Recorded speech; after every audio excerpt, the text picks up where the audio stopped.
여러분 안녕하십니까? 모텔 황제입니다. 최근에 또 모텔 황제가 말이죠. 우리 그 애독자 여러분의 상담을 받은 내용이 있는데요. 그 사례를 통해서 여러분들께 먼저 꿀팁을 하나 드리고 본 물건을 브리핑 드리도록 하겠습니다. 이번에 사례를 통해서 여러분에게 꿀팁을 드리는 내용은 호텔이나 모텔을 창업하고자 하시는 우리 예비 창업자 여러분 모두에게 아주 공통된 꿀팁이니까 여러분 끝까지 시청해 주시면 감사하겠습니다. 이분은 사례인데요. 이분은 이제 수도권에 입지하고 있는 모텔을 취득하셨습니다. 수도권. 수도권에 입지하고 있고요. 이제 모텔을 이제 취득하셨는데요. 모텔 이제 황제에게 상담을 의뢰한 시점은요. 이분이 이제 계약을 이제 체결하시고요. 소유자인 갑과 의뢰인인 을과 계약을 체결하시고 이 잔금일 있죠? 잔금일이 이렇게 있는데 잔금일 전에 이 시점에 이제 모텔 황제에게 이제 의뢰를 주셨습니다. 이분이 가장 궁금해하는 내용은요. 첫 번째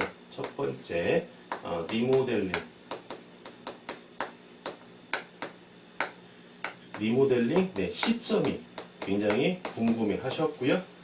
두 번째 이제 직원 현황입니다. 직원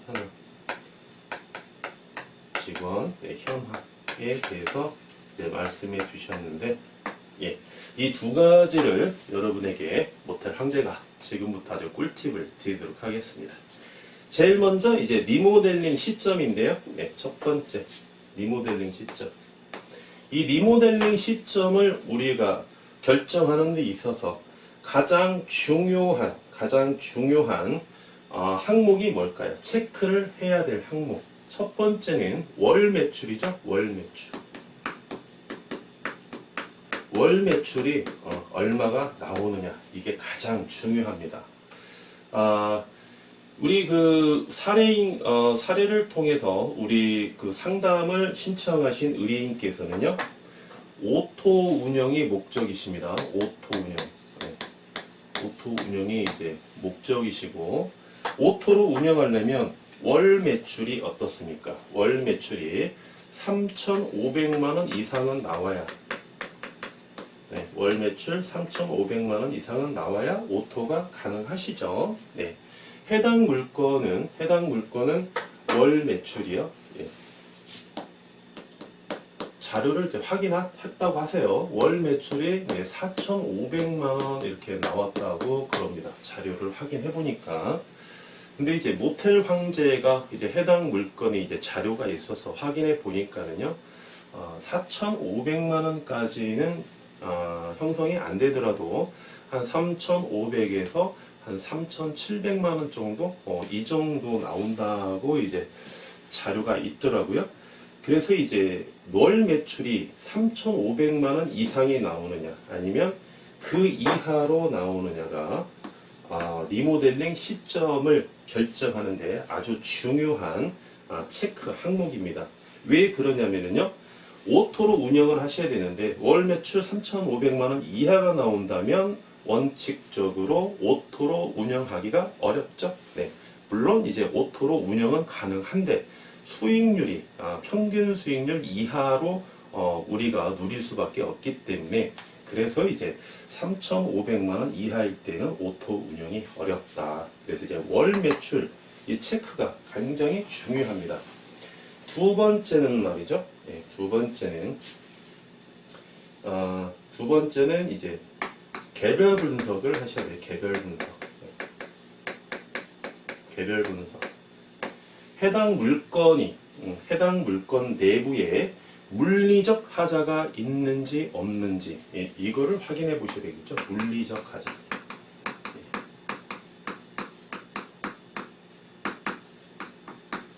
예를 들면 보일러가 작동을 하다가 멈추는 경우가 많습니다. 또는 해당 소유자가 말이죠. 갑이 모텔을 싸게 처분을 하려고 그래요. 그 이유가 뭐냐 봤더니 시장 가격 이하보다 굉장히 싸게 나왔어요. 그러면 해당 물건이 왜 이렇게 싸게 나왔는지 그 원인을 우리가 찾아봐야 되겠죠.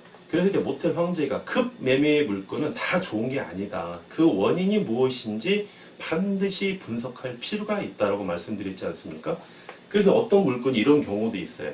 갑이 시장 가격 이하보다 한 5억 정도 싸게 시장에 내놨습니다. 보니까는요, 건물 내부에 누수 현상이 있습니다. 네, 그래서 본인이 싸게 내놨다는 거예요. 네, 들어오는 사람이 내가 5억만큼 싸게 매매를 내놨으니까 그 가격으로 수리수선해서 운영을 해라 이거죠. 네. 그런데 갑이라는 분이 그 수리수선을 안 해봤겠습니까? 그 누수를 잡으려고 엄청난 고생을 했는데도 불구하고 누수를 잡지를 못했다는 거죠. 우리가 그렇게 추정할 수 있겠죠. 그렇죠? 그러면 매수인이 그 누수를 잡을 수 있겠습니까? 그래서 그러한 물건은 여러분들이 리스크가 큰 물건이다. 네. 그래서 이제 개별적인 분석을 들어가서 물리적 하자가 있는지 없는지, 만약에 물리적 하자가 있다면 리모델링을 해야 되겠죠. 네. 보일러든지 누수라든지 네. 건물의 균열이라든지 네. 내부 인테리어는 아니더라도 외부에 대한 아니면 그 개별성에 대한 리모델링은 부분적으로 해야 된다는 겁니다. 언제? 물리적 하자가 있을 때. 또는 개별적 분석으로 들어가셔서요. 경제적 하자가 발생될 수도 있습니다. 경제적 하자. 이게 무슨 말이냐? 해당 물건이 말이죠. 손님이 굉장히 잘 옵니다. 입지 조건이 좋아요. 입지 조건이 좋아서 잘 옵니다. 손님들이 많이 오세요. 예를 들면 이쪽이 이제 역세권이에요. 이쪽은 이제 주택가고요. 이쪽이 이제 산업 이제 시설물이 형성되어 있는 데입니다. 그러면 이제 이쪽이 이제 모텔이 있겠죠. 이쪽이 상권이 뭐 유흥업소, 숙박업소, 그다음에 먹자 이렇게 상권이 형성되어 있는데 이쪽이 이제 진입로가 있습니다. 진입로가 있는데 해당 모텔이 딱 여기 있어요. 입지 조건이 굉장히 좋죠. 초입에 있기 때문에 역세권에서 가깝고 그런데 시설이 너무 안 좋아. 시설이 안 좋아요. 손님들은 많이 오시는데 시설이 안 좋아. 그래서 이제 경제적 하자가 있는 거예요. 이 손님에 대한 단골 손님을 유치를 하지를 못하는 거예요. 손님이 한번 오시면 시설이 안 좋기 때문에 다음에는 안 옵니다. 이제 다른 모텔로 가신다는 거죠. 다른 모텔로 가는. 그러면 단골 손님을 확보를 많이 못하기 때문에 매출을 올릴 수가 없습니다. 뜨내기 손님만 받다 보니까 그 매출을 넘어갈 수가 없어요. 그렇죠? 그런 경제적 하자가 있는 물건, 개별적으로 봤을 때 이러한 물건은 리모델링을 해야 되겠죠. 세 번째, 마지막으로 지역 분석을 들어갑니다. 지역 분석. 지역 분석을 들어가셔서 해당 모텔이 A 모텔이 이제 여기에 입지하고 있는데요. 이제 B 모텔, C 모텔, D 모텔, E 모텔, F, G 모텔이 쭉 이렇게 형성되어 있습니다. 그러면 우리가 이제 중심이 뭡니까? 내 물건이 되는 거니까 A 모텔이 중심이 되겠죠. 중심이 되는데 손님을 가장을 해서 B, C, D, E, F, G 모텔을 다 가보셔야 됩니다. 언제? 리모델링 하기 전에 가보셔야 돼요. 전에 가보셔서 모텔 황제 같은 경우 B 모텔을 만약에 딱 들어갔습니다. 직원들의 눈빛 보고 응대하는 요령 얼마나 친절하게 하는지 복도를 가고 객실을 들어갔을 때 직원들이 몇 명이서 청소하는지 복도를 갈 때 한번 유심히 보고 직원이 2명이네 월 매출 5천만 원 이상은 안 나오겠다 4천만 원 조금 넘겠구나 그렇죠?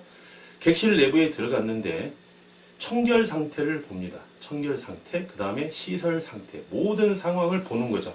그렇죠? 네. 그래서 기준점은 A 모텔이고요.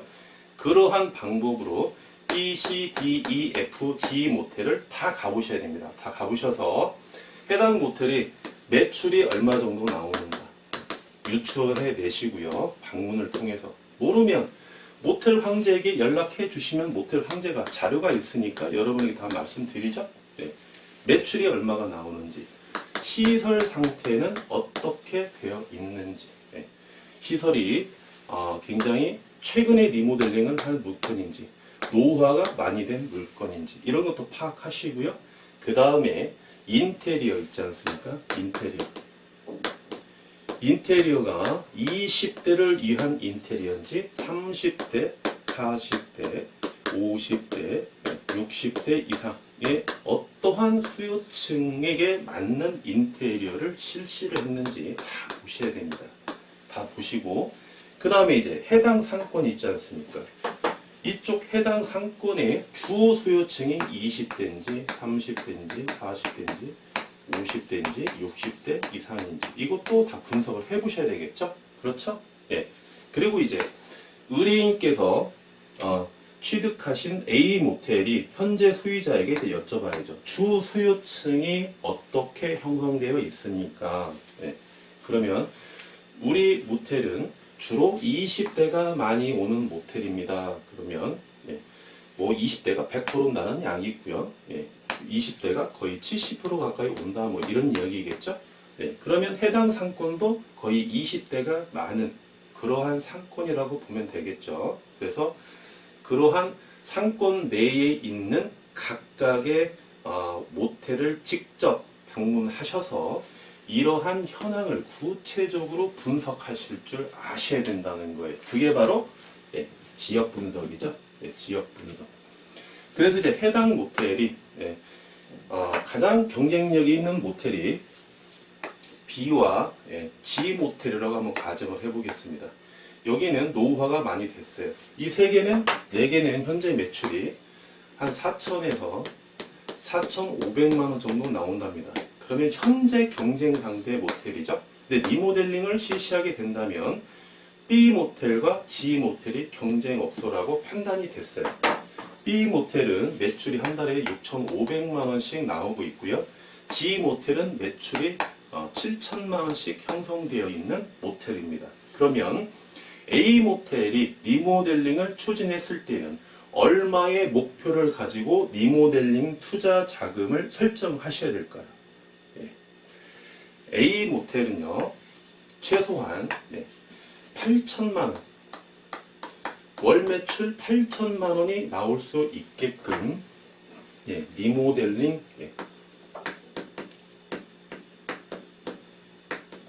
투자 비용을 이제 결정을 하셔야 된다는 거죠. 결정. 왜 그렇습니까? 해당 모텔이 8천만 원씩 형성되게끔 리모델링을 해야 된다라는 이유는요. 모텔 황제님, B, G가 6,500에서 7천만 원이니까 평균 7,675만 원 정도 나오게끔 리모델링을 하면 되는 거 아닌가요? 이렇게 말씀드릴 수 있는데요. 원칙은 말이죠. 8천만 원 정도 나오게끔 리모델링을 해야 되는 게 맞습니다. 기왕에 하시는 거 조금 더 투자를 하셔야 된다는 거예요. 왜 그러냐면 잠재적인 리스크가 있죠. 잠재적인 리스크 뭡니까? C, E, D, F에서 리모델링을 할 수가 있다는 거예요. 해당 모텔 소유자께서. 그러면 이분들이 리모델링을 해서 월 매출이 6,500에서 7천만 원이 이렇게 나오더라도 해당 상권에서는 해당 모텔 A 모텔이 1등이라는 겁니다. 1등 모텔인 거예요. 감히 범접할 수가 없다는 겁니다. 그래야 투자 대비 시너지 효과가 크고 가치가 그만큼 더 상승한다는 거죠.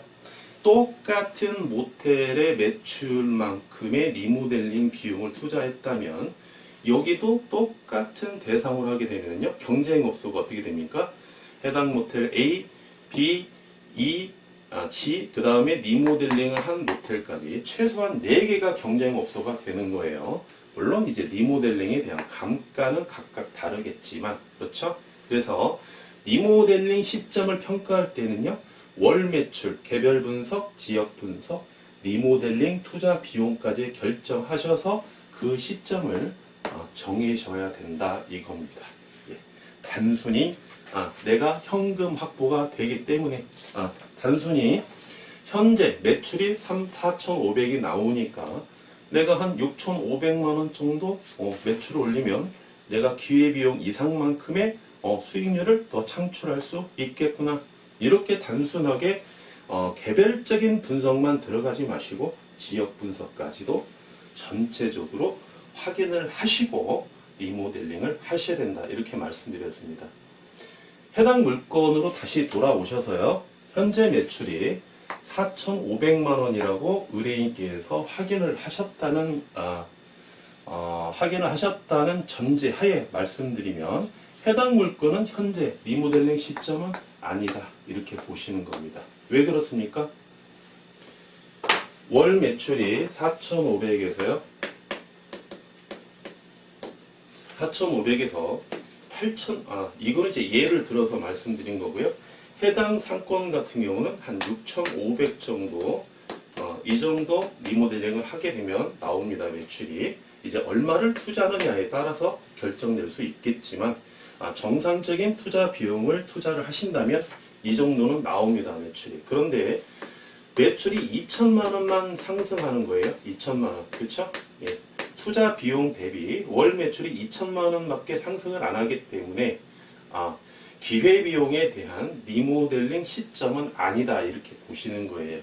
그래서 해당 모텔의 의뢰인께 제가 뭐라고 말씀드렸냐면 월 매출이 3,500만 원 이하로 매출이 하락합니다. 그러다가 3천만 원까지 떨어졌을 때, 하락했을 때 그때 리모델링을 추진을 하십시오. 이렇게 말씀드렸고요.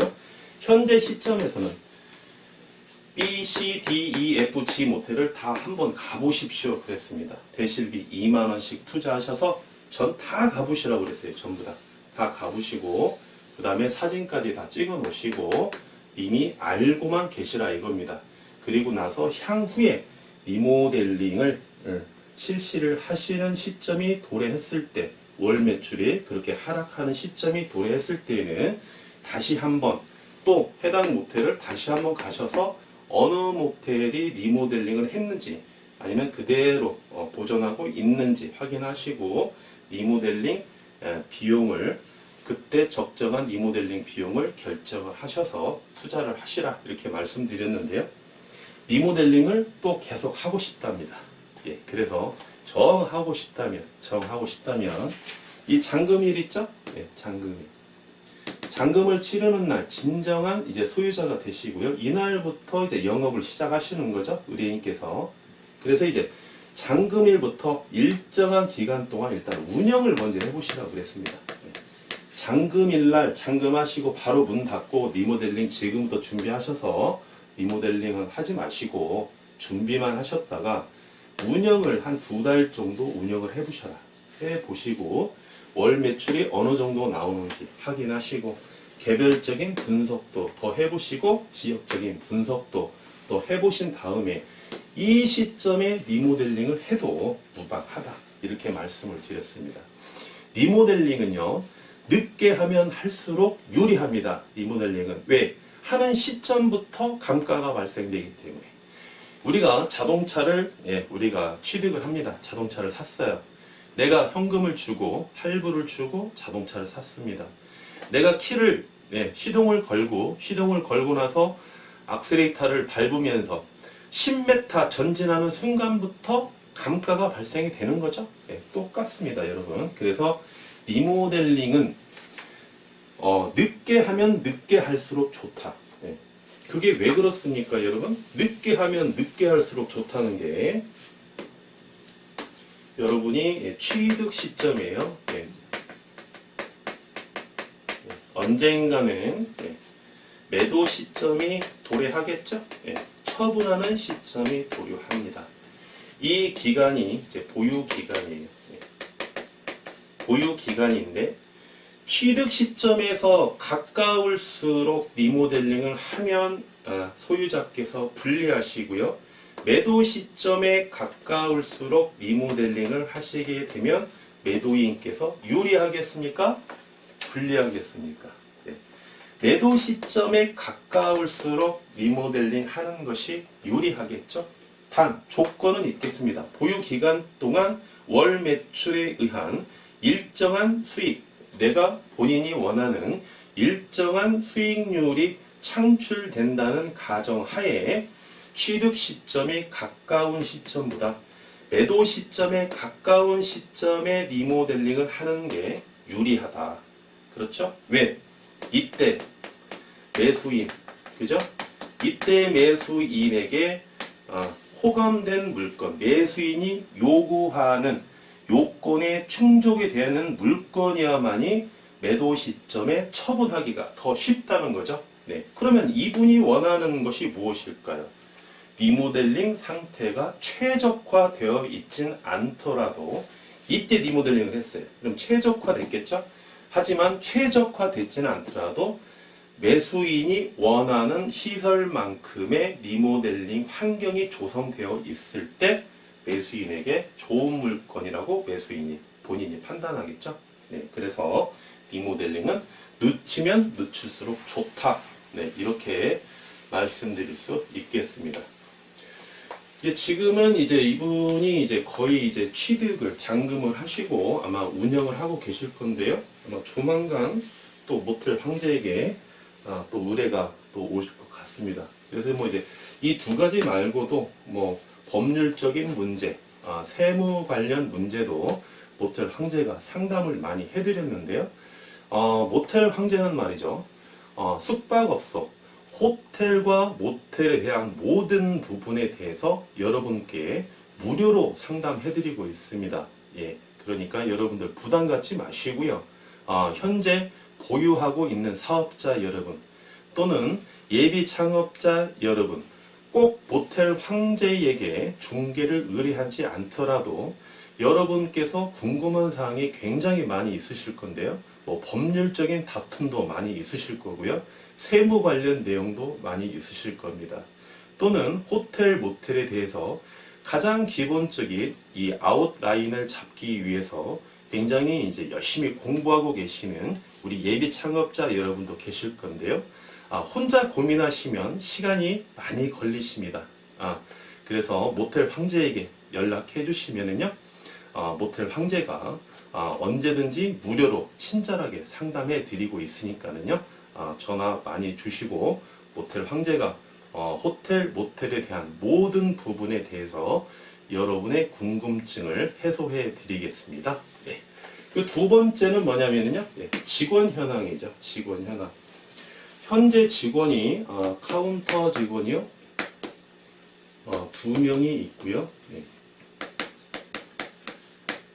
청소 직원이 3명이 있답니다. 3명. 3명이 있는데 이분은 이제 여기에다가 플러스 지배인을 한 명 더 고용하려고 해서 지배인을 고용하려는 그런 계획을 가지고 계시고 모텔 황제가 이제 모텔 황제한테 의뢰를 주셨는데요. 이제 직원들을 이제 고용하시게 되면 여기에서 우리가 원칙적으로는요, 근로기준법상은 현재 이제 2명, 5명이 사업자가 바뀌더라도 대표님이 바뀌더라도 계속 근무할 의사가 있다. 그러면 이게 근로기준법상 고용승계가 맞습니다. 고용승계라는 용어가 맞아요. 네. 사업자가 바뀌어도 근무자, 직원이 계속 근무하면 이게 고용승계가 맞습니다. 단 이제 뭐냐면 고용승계라는 용어를 우리가 조심히 써야 될 필요가 있는데 여기에서 호텔, 모텔 같은 경우 파생되는 부분이 뭐냐면 이제 가장 큰 문제가 퇴직금이거든요. 퇴직금이에요. 퇴직금. 그래서 이제 실수로 고용승계한다 이렇게 특약에 기재해 놓으셨다면 단 이렇게 쓰셔야 됩니다. 특약사항에 단 퇴직금은 매도인인 갑이 잔금일 기준으로 잔금일 이전까지, 잔금일부터 이날은 매수인이 포함되는 날입니다. 매수인이 월급을 줘야 되는 날이에요. 잔금일 전날 있죠? 전날까지 퇴직금은 매도인이 정산한다. 이렇게 특약을 하나 기재를 하셔야 돼요. 네. 그리고 이제 카운터 직원 같은 경우 이제 해당 모텔은 여기에서 이제 카운터 직원이 이제 한 명, 카운터 직원 한 명하고요. 한 명은 퇴사를 한답니다. 한 명하고 이제 청소 직원 네, 3명하고 이렇게 이제 직원을 그대로 고용 승계 받으시고 지배인을 한 명 더 고용하려고 하는 계획이 계세요. 그런데 매출이 4,500이 나온다고 한번 가정을 한 상태에서도요. 직원이 그러면 몇 명입니까? 5명이에요. 5명. 그러면 수익 구조가 안 맞습니다. 수익 구조가 절대 안 맞아요. 4,500만 원이면은요. 오토로 운영하신다고 가정을 했을 때 우리 그 의뢰인께서 자주 모텔을 못 오신다고까지도 가정을 했을 때 4,500만 원 매출이면은 카운터 직원 2명 고용하시고요. 청소 직원 2명만 고용하셔야 돼요. 본인이 자주 못 온다고 해서 지배인을 굳이 쓸 필요가 없습니다. 굉장히 중요한 내용인데요. 그러면 직원 체계가 지배인, 카운터, 청소 이렇게 종속으로 이루어져 있거든요. 그럼 카운터 직원하고 청소 직원만 있을 때와 지배인이 있을 때와 다툼이 더 많이 일어납니다. 특히 이런 경우는요. 카운터 한 분이 이제 고용 승계를 받으시죠? 그런데 이 카운터 직원이 근무를 한 2년에서 한 2년 6개월 동안 계속 지금 근무를 하고 계세요. 근무를 하고 계시는데 갑자기 지배인님이 오셔가지고 콩나라 판나라 하면 이 카운터 직원, 이 직원이 계속 근무를 할까요? 이분 열흘도 못 버티고 바로 퇴사합니다. 바로 퇴사해요. 그래서 이런 경우는요. 카운터 직원, 이 승계를 받는 직원 밑으로 이분이 같이 근무하기 편한 직원을 한 명을 고용을 해줍니다. 그래서 명분은 카운터지만 실제 직원은 준 지배인 역할을 할 수 있게끔 조직을 이렇게 결성해 주는 거죠. 카운터 직원, 그 다음에 새로운 카운터 직원, 그 다음에 청소 직원, 이런 구조로 이렇게 좀 만들어 주시는 게 좋아요. 그래서 전 카운터 직원을 준 지배인처럼 활용을 하시면 됩니다. 그리고 월급을 조금 더 주시는 거예요. 이분이 만약에 250만 원이다. 그러면 한 280만 원 정도, 한 30만 원 정도 더 주시면서 좀 도와달라. 내가 처음으로 창업하다 보니까 모르는 게 많다. 우리 실장님께서 조금 많이 좀 도와주세요. 그래서 실장님께서 원하는 직원의 나이가 어떻게 되십니까? 또 어떠한 스타일의 직원을 뽑아주는 게 실장님께서 운영하시기가 편하겠습니까? 이렇게 같이 상의해서 이분이 원하는 새로운 직원 카운터를 한번 뽑아주시는 겁니다. 청소 직원은요. 3명이면 청소 직원을 지금 1명 더 쓰고 있는 거예요. 월 매출 4,500이 나온다 하더라도 청소 직원은 거의 외국인이기 때문에 고용 계약을 해지한다고 해서 큰 다툼이 일어나거나 그러진 않거든요. 그래서 청소 직원 3명 중에 1명은 커트하시고 해고하시고 그 다음에 2명만 고용을 해서 총 4명 4명만 이렇게 고용하셔도 괜찮습니다. 충분히 가능합니다. 그래서 지배인을 고용하시는 것을 적극적으로 말렸습니다. 모텔 황제가 정 지배인을 고용하신다면 수익률이 하락하는 거는 100% 확실한 거니까 그거를 감안하신다 하더라도 잔금을 치르시고 운영을 일단 해보신 다음에 지배인이 정 필요로 한다고 했을 때 그 시점에 지배인을 새로 고용하시는 게 낫지, 잔금일 날부터 첫날부터 첫날부터 새로운 지배인을 고용을 해버리면 기존에 있는 카운터 직원 한 명이 계속 근무하기가 어렵습니다. 분위기가. 이 카운터 직원이 해당 모텔의 모든 걸 다 알고 있어요. 거의. 그렇죠? 객실이 30개면 30개 중에 더 더운 방, 그 다음에 더 추운 방, TV가 더 잘 나오는 방, 와이파이가 더 잘 나오는 방, 이상하게 방에서 냄새가 나는 방, 조망이 제일 좋은 방, 보일러 시스템이랄지 뭐 이런 자질구레한 것까지 이분이 제일 잘 알고 있는 거거든요. 예. 그래서 이분은 안고 가셔야 된다. 이분은 꼭. 그리고 이분 위주로 일단 운영을 하셔라. 왜? 처음 창업하시는 분들은 호텔, 모텔의 구조를 모르시기 때문에 일단 이분에게 배운다라고 생각하시고 운영을 하셔야 돼요. 그렇게 하시다가 일정한 기간이 경과가 됐습니다. 그러면 의뢰인께서 이제 경험이 쌓이죠? 네, 경험이 쌓인 상태에서는 의사결정을 본인을 중심으로 해서 얼마든지 의사결정을 하셔도 된다는 거예요. 그런데 잠금일 날부터 본인 위주로 의사결정을 하시면 안 됩니다. 네, 모텔 황제처럼 이 전문가의 조력자의 말씀을 듣는 것도 하나의 팁이에요, 여러분. 그래서 이 두 가지에 대해서 모텔 황제가 말씀을 드리고 상담을 드렸는데요. 일단은 잠금일 날 지배인은 고용하지 않기로 하시고, 네, 카운터 직원 1명, 그 다음에 카운터 직원 새로 1명 또 구하시고, 청소 직원은 이날부터 바로 해고하기가 좀 어렵거든요. 일단 3명. 네, 잠금일 날부터 처음 취득하는 날부터는 이제 5명이 운영을 하시는 거죠. 5명을 데리고 이제 운영하시다가 일정한 기간이 되면 청소 직원 1명 해고하시고 4명으로 운영하시다가 또 어느 정도 일정한 기간이 도래했을 때에는 그때 지배인 고용 여부를 그때 결정하셔도 된다. 네, 모텔 황제가 이렇게 말씀을 드렸습니다. 그래서 이제 지금 호텔이나 모텔을 사업을 했던 우리 경험이 있는 유경험자 사업자분들은요, 모텔 황제가 말씀드린 거에 대해서 아마 100% 이해를 하실 거라 사료됩니다.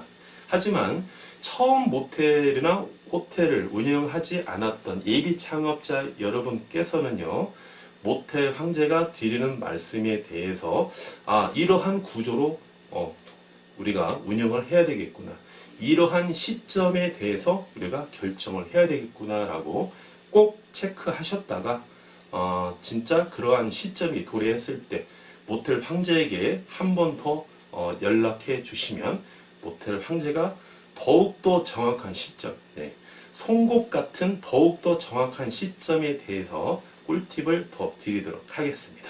네, 계속해서 본 물건에 대해서 말씀드리겠습니다. 네, 서울 관악구에 입지하고 있는 매매 물건이고요. 물건 번호 118 698번에 해당됩니다. 사용 승인일 1990년 11월 26일 날 지하 1층부터 지상 5층까지 형성되어 있고요. 대지 면적 103평, 연면적 439평, 현재 매가 73억에 진행하고 있고요. 최대 용자 66억까지 가능하시죠? 따라서 실인수가 자기자본 12억이면 본 물건을 취득할 수 있겠고요.